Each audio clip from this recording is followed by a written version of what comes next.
Hey guys, welcome to Army Flex again. This is our good friend Rommel. I'm Phil from NKG, and this is his Iyanden Wraithguard army.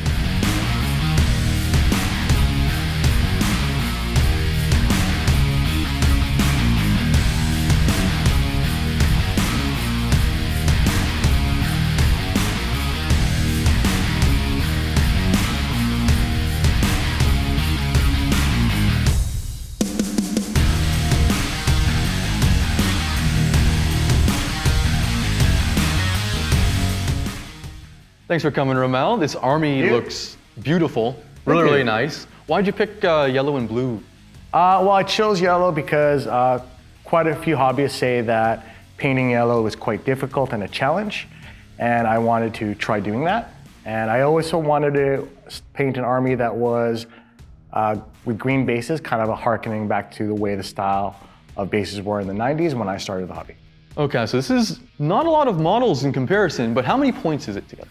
That answer I couldn't actually accurately tell you. So I think it's somewhere around the 2,000 point level. It is 115 power level, however, what I have painted. I have a lot more that I want to finish painting, but this is what I was able to finish for the show. What's the lore of these guys? So it's based off an Iyanden force. Okay. And part of their lore is most of the living members of that craft world are mostly dead. So they have a higher proportion of Wraith units or Wraithguard units who defend and also help around the craft world where there's less people or less Aeldari to do the job. So you're saying these guys here are going to be farming? When they don't have a gun, they have a plow in their hands. Or, going shopping at the market. Whatever you want to say. That's a picture of this giant robot with a grocery bag on his arm. Yeah, why not, right? He could do everything in one trip. They feel that they're helping. And the Wraithguard are essentially automatons that they take the spirits of dead warriors and put them into their bodies. A little gem in there, right? Exactly, yeah. Now, what's the reason why there's more dead than alive in this craft? That doesn't seem like it should be normal. They've had hard times like all the Eldar, but in recent history, they were attacked by a tendril of, I believe, High Fleet Leviathan. I could be Kraken though. I was going to say Kraken or Leviathan too. Yeah, I don't remember exactly which one. I don't know which one. Tyranids. Tyranids, yeah. Tyranids are different flavors, right? So, as Tyranids do, a lot of them ate a lot of the Craftworld people, so they all died. And since then, they've been attacked by chaos, and the Craftworld's come into hard times. So, Eldar, already a dying race, have had most of their citizenry on the Craftworld Iyanden have been killed. So they rely a lot more on their Wraith units. And more recent stuff that I found very interesting too is because of their affinity to the dead, they actually have started to ally themselves a lot more with the Ynnari faction. That makes sense, actually. Half the craft world is good for it, half is not. They're a split society of what to do right now.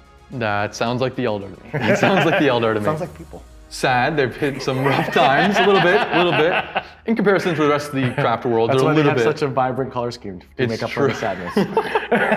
Can't be sad if you're yellow and blue. But now, do you have any scratch-built or custom models in here that you're proud of? So the majority of it is pretty much stock. However, the character I'm most proud of is this hero right here. Use her as a spirit seer. Her name is Iyanden Arianel. And in this current edition of the rules, there's no way to represent her as much, but in previous editions there were like relics and so she's a lost hero kind of thing. Yeah, so she's very much active in the lore. She's referred to as the Angel of Angel of Iyanden, I should say. And quite the title. Yeah, it's pretty cool. Quite the title. And I'm proud of her because I based her off the conversion off her first art piece that was in an Iyanden supplement, somewhere around 6th edition. And I used a Dark Eldar head, the Farseer standard body, and her spear was from, I believe, the Anointed from the high elf range in fantasy Okay. basically replicate the artwork as much as possible. So you've been in the hobby for a very long time. 25 years. Very long time, yes. So how long did it take for you to make this army? Is it like a long-term project, or did you just get the inspiration to do it one day and it's worked on it for crazy? I mean, so I would say I've been working on this collection on and off, and as I get distracted like a lot of us and doing other projects for somewhere around 8 years. It comes in phases. I'm in a big excited phase to add more to it and paint more for it with the recent Eldar collection. So yeah, this is definitely something that, this is a portion of the painted force that I have, but I do have goals to expand it as well. You have a lot more Eldar than just this. Yeah, probably 4 or 5 times as much stuff to paint. Good luck to that. Phil knows all about gray armies. Oh yeah. My stuff is all built and primary colored and primered, but definitely have to paint a lot more. So which one of these models was the first one you painted when you first started 8 years ago? So I often like to start off with a unit. So the first thing I actually painted was my first Dees Cannon Wraithguard unit. Okay. And when I started that, I used the classic method of painting, where it's just like base coating and shading and highlighting. So that was the first unit. And also at the time, I wasn't comfortable with decal using, so I actually painted the symbol that's on the army by hand. And since then, I've become very proficient with decals, and I've decided to not freehand the symbols and just use the decals. 8 years of wisdom right there. And the more recent ones would actually be, I'd say about 2 years ago, maybe 3 years ago. So my most recent ones would be the Wraithguard units with the decals.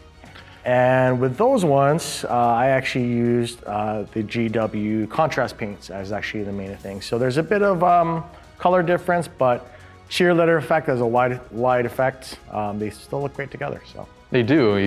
You can very much tell which one's using the newer paint styles and methods. Yeah, but altogether, I still think it's a nice overall effect. None of them are bad models. Thank you. You're welcome. Is there any model in here that you have some sort of special attachment to? Your favorite out of all of them that you're really proud of doing? Something like that. So I've already mentioned Iyanden was my major conversion, and I'm proud of that one. So I would say the second interesting model to me would be the Wraith Lord unit. It's the first one that I painted. I felt I spent a lot of time on it.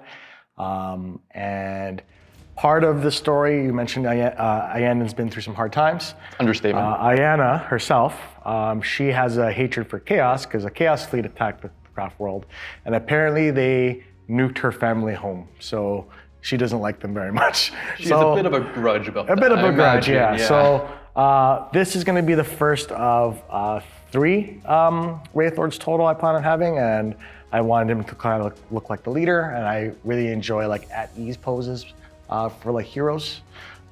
So I wanted to look like he was kind of overseeing the battlefield as a lord, and he's standing on top of a thousand sun who has turned to dust. Honestly, I love the like at ease in the middle of combat poses too. So I love this model. Chilling poses are my favorite. Yeah, it's just, you're so confident in the battle that you're just sort of chilling. You're just chilling while the battle's happening in front of you. We got this. Yeah, exactly. We got this, guys. I'm here.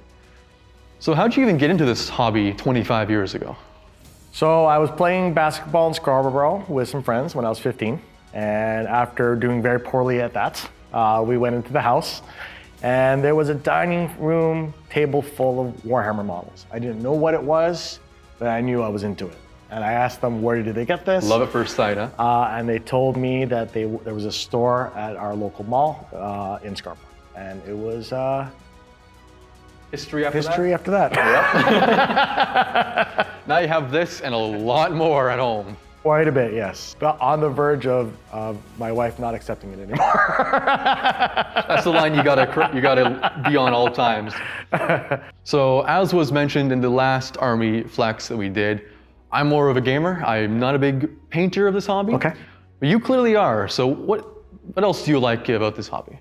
So obviously painting is something I really enjoy. I really love the sense of achievement and satisfaction of completing a project, whether it's simple paint job to high advanced, there's a nice sense of achievement of completing something. So for my collection, for example, I'm perfectly happy collecting 20,000 points and never playing with it. And that's actually my second part of the hobby, favorite part of the hobby, I should say, is the overall community and seeing all the different ways that people can enjoy Warhammer. So someone like myself who doesn't game a lot, I love talking to gamers so that I don't have to read the book and you can just tell me what's good. And I'm like, cool, I'll try it, right? Perfect.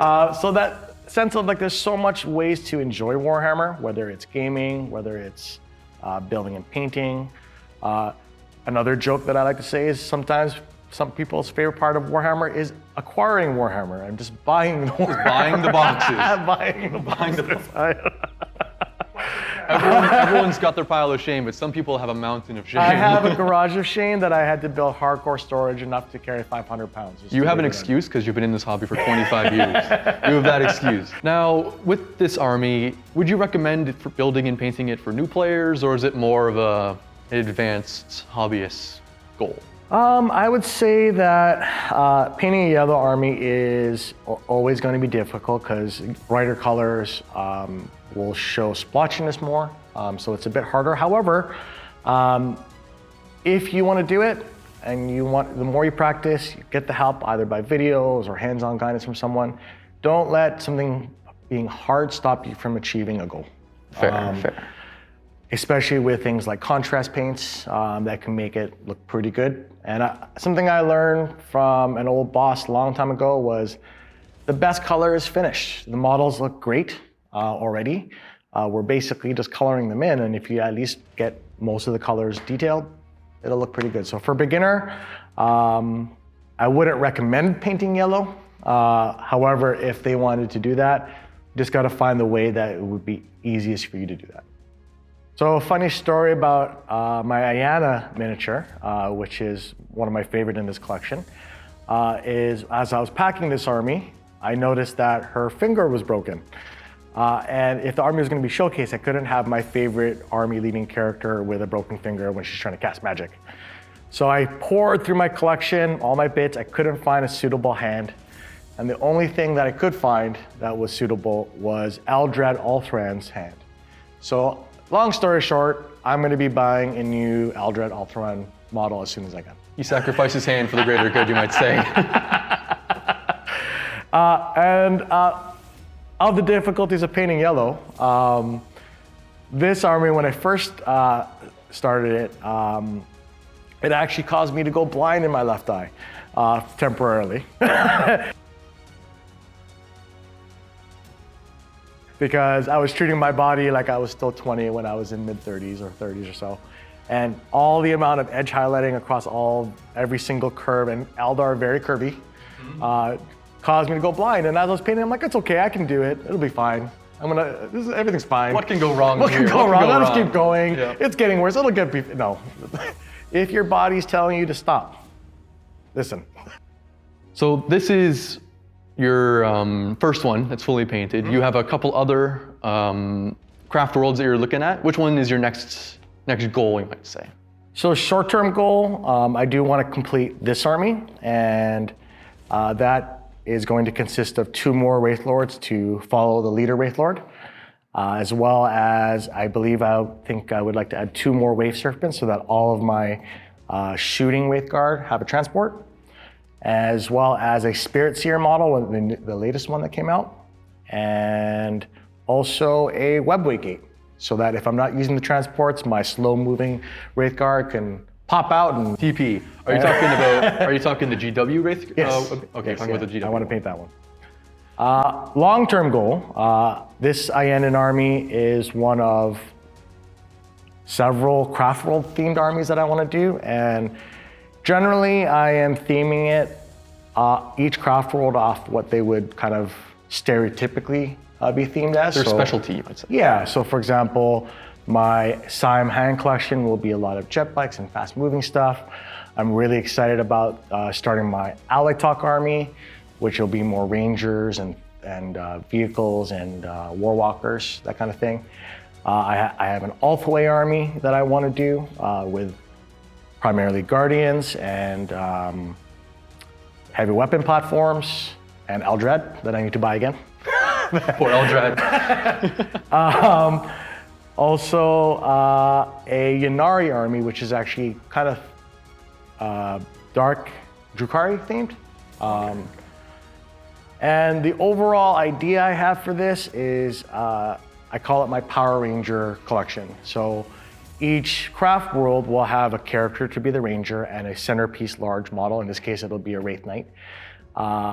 And if I finish all those armies, I will probably buy the large, I think it's called a Shadow Titan, Shadow Revenant. I don't know the Titan name. Phantom Titan. The Eldar Titan. The Eldar big one. Titan. Yep. Okay. And block it out like the Megazord so that, and then paint it like a Harlequin. So it's kind of like the centerpiece Zord of each collection kind of forms into one. So for example, my same hand, I really want to buy the Autarch with wings because I envision him flying up to the airplane and it Iron Manning around him. Transforming into it. And then being the chess piece of the Megazord or whatever you want to imagine. Nice, that's a really good long-term goal. I can't wait to see that actually. Yes, it will be maybe in 10 years. Can we do 9? Can we do 9 years? Let's see if my eyes hold out. Yeah. You might need to actually like cut out one of your eyes to just Maybe, sacrifice. or hopefully by then we'll have bionics and we'll see. Well, thank you for dropping by and bringing your beautiful Eldar with you. Thanks for having me. Yeah, it's great to see you again. You too. Bringing you to the shop. Next time we got to see your huge guard army that you have with your 20 tanks you have. It's gonna be amazing. More than 20. More than 20 tanks. Yeah, it's. I really look forward to getting back to them when they're kind of exciting and new again. So in like 4 years, maybe 5 this years, year. when they get their codex in think the this 12th year. edition. I think 12th edition. this This year. But I don't know how big it is. I stopped counting at 20,000 points painted. So you're saying is we need to put 2 desks, 2 of the tables together. Yeah, I guess. I mean, I never thought it would get that large, but might as well do 40,000 points of 40K. Why not? Most addicts say, I never thought it would get this bad. Never thought it would get this bad, and then there's 3 table lengths. I'm not only the president, I'm also a client. Also a client.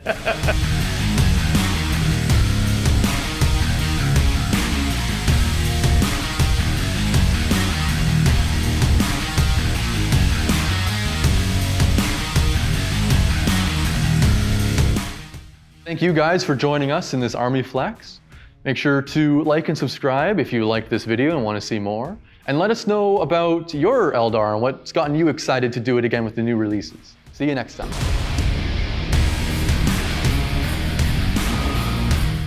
She doesn't know the prices of these models, I assume. I don't think so. Secret is safe with us. But sometimes you have to sacrifice an eye to get a good looking one. You just got to. You do have to sacrifice your eyes to paint yellow.